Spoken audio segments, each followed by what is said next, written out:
Dia bertindak seperti tidak ada yang terjadi. Hanya memakai celana pendek merah. Masuk ke toilet untuk mandi. Lalu ke belakang, perkosa wanita ini. Jeritannya bergema di seluruh ruangan. Zhang Zongqing adalah cewek malam. Awalnya dia tidak ingin melakukan pekerjaan ini. Dari setengah tahun yang lalu, di kota mulai muncul kasus cewek malam hilang. Tetapi berpikir ke anak dan sang ayah udah tua punya dia. Terpaksa dia harus melakukan pekerjaan ini. Malam itu, bos memberi tugas untuk dia. Dia pergi ke tempat janjian dulu menunggu tamu ia datang. Sangat cepat, satu pria memakai kacamata, menuju ke tempat dia. Setelah cek semua informasi, Zhang Zongqing naik ke mobil punya pria itu. Di mobil, pria itu bertanya ke dia tahu gak kasus cewek malam hilang. Zhang Zongqing sudah lewat setengah tahun lebih. Dalam hati juga tidak begitu takut lagi. Setelah masuk ke dalam rumah pria itu, dia ambil tali dan taruh di depan Zhang Zongqing. Dan tanya apakah dia suka SM. Zhang Zongqing melihat pria ini. Samar-samar memikirkan orang terakhir. Yang rekan dia Xiao Mengxiang sudah bertemu. Dia ambil alasan ingin masuk ke toilet lalu menelepon ke bos dia, Kakak Ming untuk minta tolong. Halo, Kak Ming, sepertinya aku sudah bertemu dengan pria itu. Dia sangat mirip dengan orang yang Xiao Mengxiang ketemu di malam hari yang dia hilang. Terlihatnya sangat mirip. Lalu Zhang Zongqing buru-buru basahi rambut dia. Melihat tidak ada seorang pun di ruangan itu, dia langsung ingin membuka pintu. Ia menyentuh gagang pintu. Pria itu segera ada di sana, pukul menjatuhkannya. Lalu duduk di atasnya dengan kasar. Saat Zhang Zongqing bangun kembali, melihat dia sudah terkunci dalam sangkar. Selain itu ada 3 gadis lain sedang duduk makan. Zhang Zongqing berteriak minta tolong. Tetapi tidak ada yang peduli dengannya. Pada saat ini seorang gadis membawa semangkuk air ke tempat Zhang Zongqing. Zhang Zongqing melihat gadis ini adalah teman dia yang menghilang sebelumnya. Ada harapan di hatinya. Dia terus bertanya dia sedang di mana. Tapi Xiao Mengxiang hanya menggelengkan kepala. Tidak katakan sepatah kata pun padanya. Suara pintu terbuka, Xiao Mengxiang bangun dan cepat pergi. Tidak tahu berapa lama waktu telah berlalu. Zhang Zongqing terbangun oleh musik yang keras. Ketika dia membuka mata, dia benar-benar terpana oleh pemandangan di sekitar dia. Di dalam satu ruang rahasia tanpa cahaya. Gadis-gadis bergoyang mengikuti musik. Pria itu sedang duduk di sofa dan minum anggur. Satu gadis menuju ke arahnya dan peluk pria itu. Ini seperti mereka berjuang untuk keintimannya. Semua di sini seperti bayangan di depan mata Zhang Zongqing. Keesokan harinya, saat pesta selesai, Zhang Zongqing duduk di dinding, tanpa ekspresi. Duduk sendiri, belum pulih semangatnya. Pria lain melepaskan tali di tangan dan kakinya. Bawa Zhang Zongqing dari ruang rahasia balik ke rumah. Kemudian membawa baskom berisi air untuk menyeka wajahnya. Lalu dia juga siapin makanan untuk Zongqing. Kali ini pria itu mengatakan tujuannya. Pria ini bernama Lai Muke. Dia menyelidiki latar belakang keluarga Zongqing. Berbicara tentang anak Zongqing dan ayah tua di rumah. Zongqing menangis dengan kecemasan dan ketakutan. Tapi ini tidak membuat idenya untuk keluar dari sini hilang. Zongqing minta bantuan dengan sekuat tenaga. Tapi tidak ada yang menjawabnya. Waktu berjalan hari demi hari. Zongqing dengan tenang mengambil pangsit untuk dimakan. Tidak ada lagi kerusuhan. Dia sepertinya telah menerima takdirnya. Harus pilih untuk patuh, ikutin kata-kata dari pria itu. Siap menyambut pelanggan pertama dia.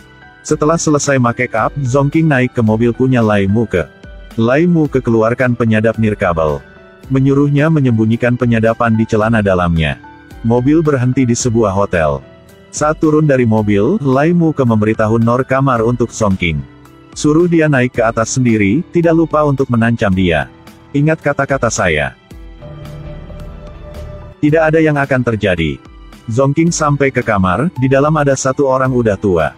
Dan satu pria sedang pegang kamera. Dan Lai Muke sedang pakai earphone. Mendengar suaranya Zongqing sedang disiksa. Setelah masuk ke mobil, Zongqing kasih uang hasil tadi untuk Lai Muke. Hari itu Lai Muke antar Zongqing pulang ke rumah. Saat Zongqing melihat ayah sedang makan roti yang sudah kering. Air mata jatuh terus-menerus. Zongqing beli makanan isi penuh kulkas di rumah dia. Lalu ikut Lai Muke keluar dari rumah. Di jalan, dia teriak minta tolong sama orang lewat.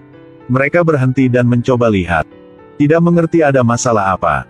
Lai Muke cari alasan jika dia dan istri sedang berantem, lalu antar Zhang Zongqing pergi dari situ. Zhang Zongking kehilangan kesempatan untuk menyelamatkan hidup. Lai Mu marah bawa Zhang Zongking ke satu gua yang ditinggalkan. Keluarkan palu dari bagasi mobil. Mendorong Zhang Zongking jatuh ke bawah. Lai Mu pegang palu mata mengungkapkan kilatan jahat.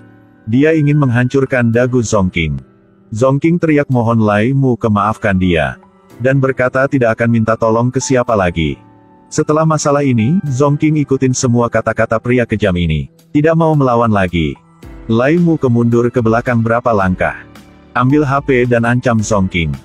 Jika masih mau lawan, dia akan membunuh Zongking dan anaknya.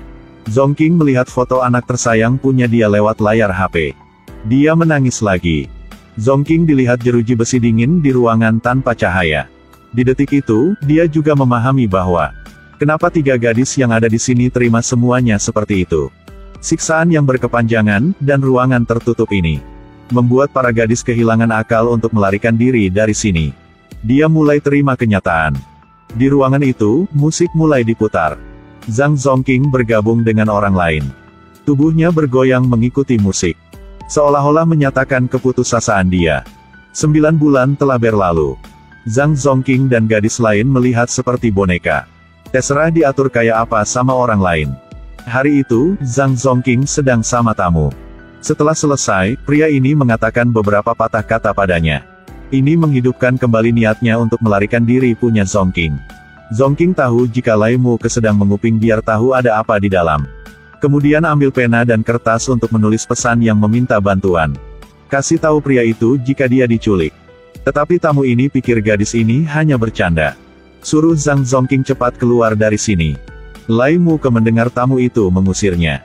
Dia pikir Zhang Zongking dilecehkan. Dia masuk ke dalam kamar memukul tamu tanpa henti. Lalu bawa Zhang Zongking keluar dari situ. Zhang Zongking langsung taruh uang jual diri ke dalam laci. Di jalan Lai Mu henti mobil untuk Zhang Zongking beli es krim. Zhang Zongking tahu pasti Lai Mu sedang cek dia. Jadi dia masih patuh. Malam itu, Lai Mu tidak bawa Zongking balik ke ruang rahasia lagi. Tapi antar Zongking ke rumah dia. Suruh Zongking tidur dengannya. Di hari berikut, pria itu antar Zongking balik ke ruang rahasia. Di dalam ruang itu, satu gadis cemburu sama Zongking. Tanya kepada Zongking kenapa berani mancing Lai Mu Zhang Zongking hanya diam dan tidak omong apa-apa. Lai Mu mendengar gadis-gadis itu berdebat. Dia melemparkan tas di depan gadis itu. Suruh gadis itu masuk ke dalam tas. Gadis itu sangat takut, terus-menerus memohon pengampunan. Tapi tidak berpengaruh.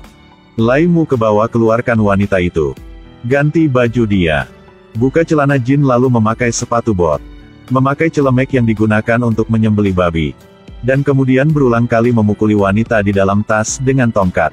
Jeritan gadis itu bergema di telinga Zongking. Tidak lama kemudian, banyak darah menetes di lantai.